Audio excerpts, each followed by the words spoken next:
This is Juan Loza, photographer here in the Valley of Phoenix. Today I have Justin Guerra here in the house at Gallery Canyons, and I'm so happy that he's here because he came down.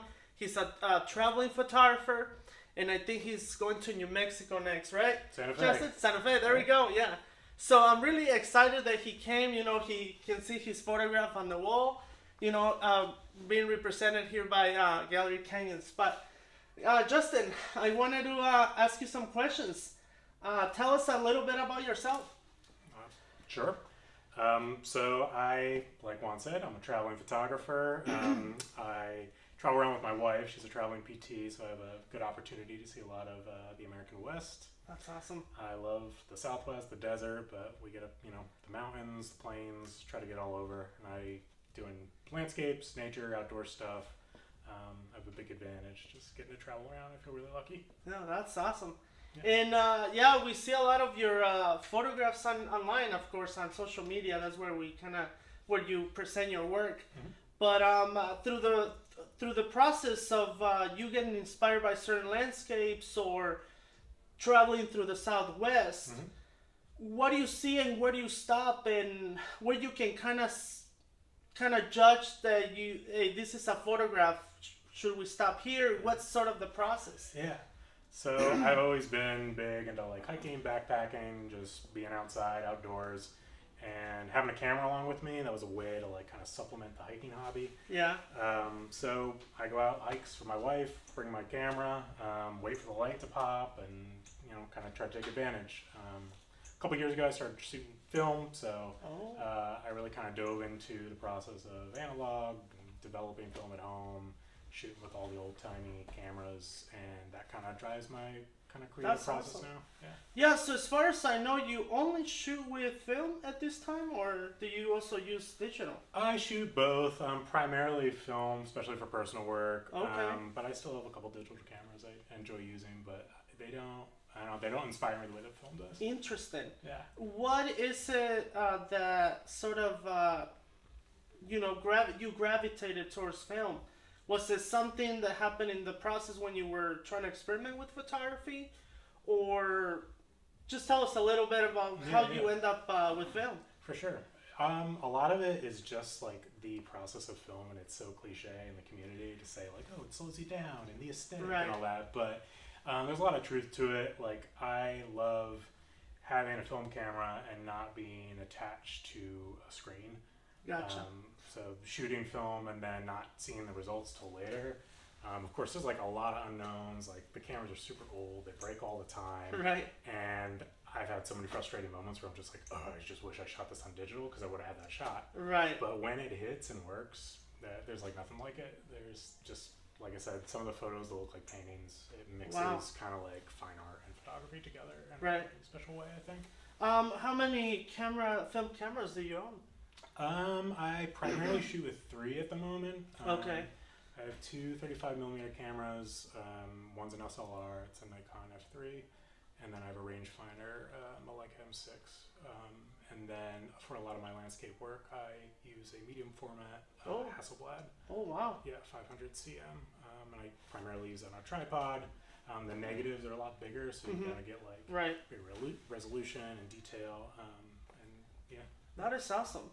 Do you see certain landscapes, certain, things that inspire you, and you say, okay, this one I will take with this camera, and this one with this one? Do you get that feeling sometimes? Yeah. The different cameras definitely serve different purposes. I use that medium format camera when I'm like kind of out hiking. I really want to slow down, usually by myself. Yeah. Because sometimes you'll get impatient. And then I use my 35mm camera as kind of like off the cuff, just hiking. Right. Less tripod work. Oh, that's awesome. And currently, I think you brought one camera. Can we check it out? Yeah. I'll bring it in.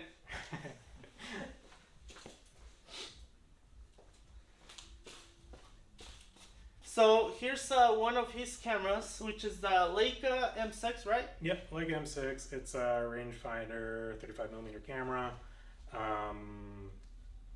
Not too much to say about it. It's very basic. Leica's kind of known for this. Yeah. it does have a light meter, which is really nice. But besides that, it's just, shutter speed, ISO, and then the apertures on the lens.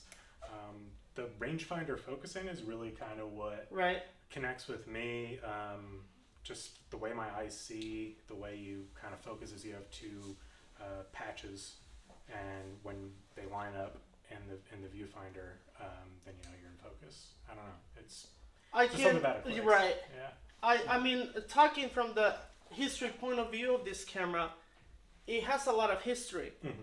And the Leica, of course, for many photographers, getting to your first Leica, it's almost like, hey, I came up in photography. Yeah.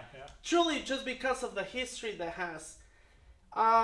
And with the Leica and the rangefinder, what eye do you use? Do you? I'm right eye dominant. There we go. So see that in history we see that because often, you photograph with this eye and you have your other eye exposed. Right.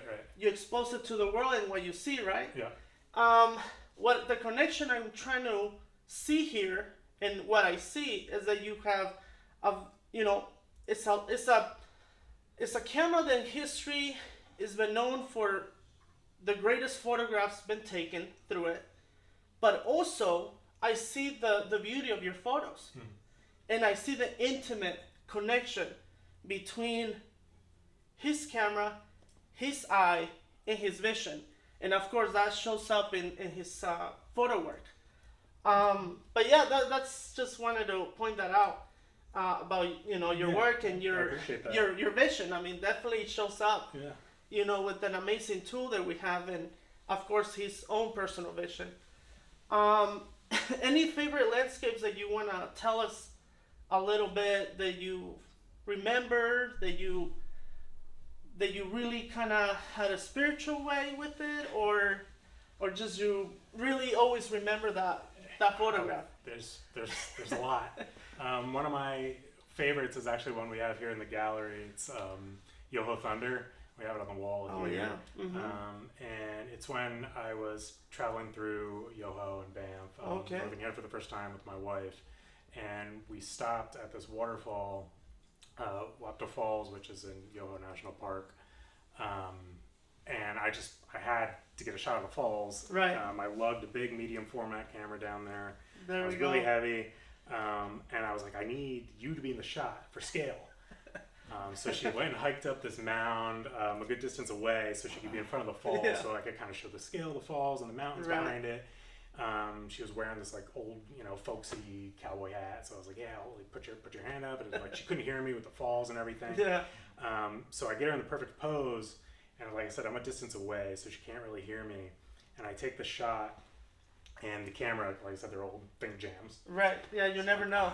Damn it. So I'm messing with it, and like I'm down, like trying to get it to see what happened, and I end up fixing it, and I look up, and she's like coming down. She thinks I got the shot, so I'm sort of waving like, no, go back. Yeah. So she goes back, and I take the shot, and she finally comes back afterwards, and she's just like soaked. I had no idea that she was that close to the falls. She was so it's just the scale of nature, and just like getting to interact with it that way, and just the annoyances, but also the fun of film. Well, there we go. Yeah, I think some of those landscapes and stuff that we see as photographers, inspires our heart and definitely feeds our vision, right? For sure. Yeah, no. So now I want to show one of his photographs, which is in the background here, Desert Ombre. Can you tell us a little bit about this one? We've had a lot of people, that really, see it. They liked it a lot. In some ways, for my personal vision, it's kind of a little bit mysterious, but still kind of gives a very, I guess, dominant energy in the desert. Mm-hmm. But at the same time, sort of, loneliness. But you give us your intake on your own photograph. Yeah. Well, you kind of hit it on the head on. This is actually not far here from Phoenix. Backpacking in some BLM land between here and Tucson. Okay. So I was out in the backcountry. I was with a couple friends, but we had set up camp, and then I was just kind of roaming around by myself. They kind of stayed in camp, so I went on like a little jaunt by myself, and the light was getting low. Okay. And I had this camera with me, my Leica M6, Perfect. and I was just hiking around And I wasn't taking any shots. I wasn't really inspired yet. I was like kind of waiting for the light to get lower and the color to get better. Yeah. And I just happened to turn, and I was silhouetted against this cactus spear, the saguaro spear. So this is actually me.